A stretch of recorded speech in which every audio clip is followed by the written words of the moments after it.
Seven steps to boost your mood. Taking a little time for yourself each day is good mental hygiene. Practicing little bits of self-care every day can have a big impact on mental health, notes Janis Whitlock of Cornell University. She's a developmental psychologist based in Colorado who studies mental health in teens and young adults, and she's shown her patients how to create a personal mental health menu. The idea is that Gensers can draw from things on the menu every day, or at least when things get stressful. It's actually kind of fun to make the menu, says Whitlock. She asks kids to come up with 10 things, small things, that might give them a little lift. One of the sweet and hard things about adolescence is that you like things to be big, she says. This is about finding the things that make a little change, help you find a little bit more spaciousness, a deeper exhale. When you feel anxious or upset, instead of scrolling through social media, which might make you feel worse, you can pick something off the list to try. It's important to fill the list with things that don't feel like chores. The goal here is self-compassion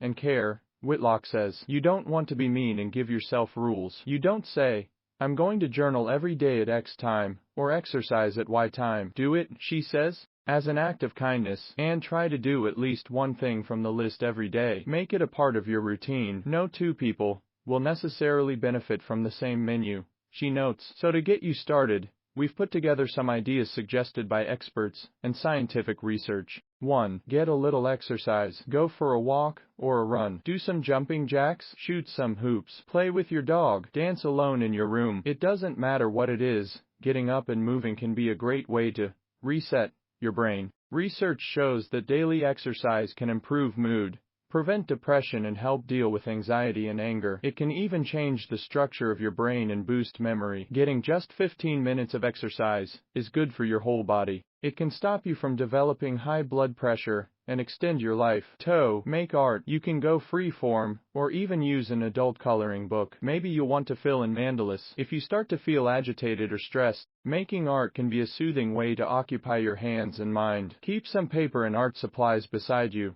says Whitlock. Later, when you start to feel bad, or like you're in decline, grab a pen and paper, or maybe paints or charcoal. Use these media instead of reaching for your phone to try and soothe your mood with social media, which all too often backfires. 3. Make a playlist of 10 songs that make you happy and listen to it. This is one of Whitlock's faves. Pick songs that soothe you or uplift you authentically, she says. Just finding the songs and noticing how you react to them can be very powerful. That's part of cultivating self-awareness. Listening to music lights up different parts of your brain. Research shows that listening to music can even improve your mood. There are music therapists who help clients improve their well-being through listening to or perhaps making music. 4. Connect with nature. Audrey Wong is a high school senior and a youth mental health advocate. Spending time in nature is a part of her self-care practice. I love going on walks, or even just watering my plants and watching them grow. Connecting with Mother Nature is really something that I enjoy.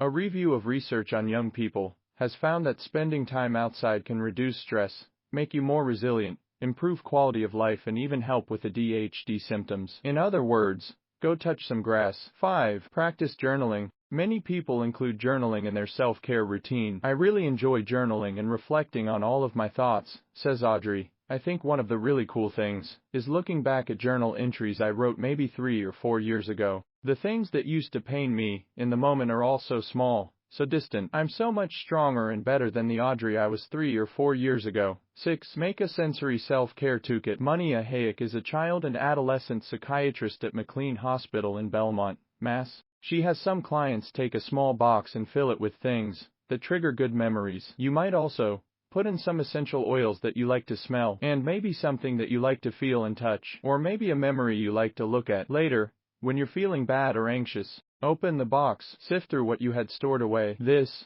she says, can be a sensory toolbox of self-care. 7. Go old school and pick up a book. In this digital age, books you hold in your hands may feel like relics from the past, but the stories, ideas, and facts they offer won't hit you at the breakneck speed typical of digital media. You can slow down, take breaks when you need, and tune out the stressful news and challenges of social media. The imagination that books foster as you picture people and places in far-flung places and times also stimulates the brain, encouraging the development of new neural pathways. Like meditating, Reading a book can also give your body a quiet way to decompress and find balance, notes Kathleen Adler with the Morris School District in New Jersey. In a review she authored in 2021, she cited one study that reported reading for just a few minutes can reduce someone's stress levels by 68%. Adler quotes the study's author as saying, "This occurs because the human mind has to concentrate on reading, and the distraction eases the tension in muscles and the heart." Many people even come to view favorite books as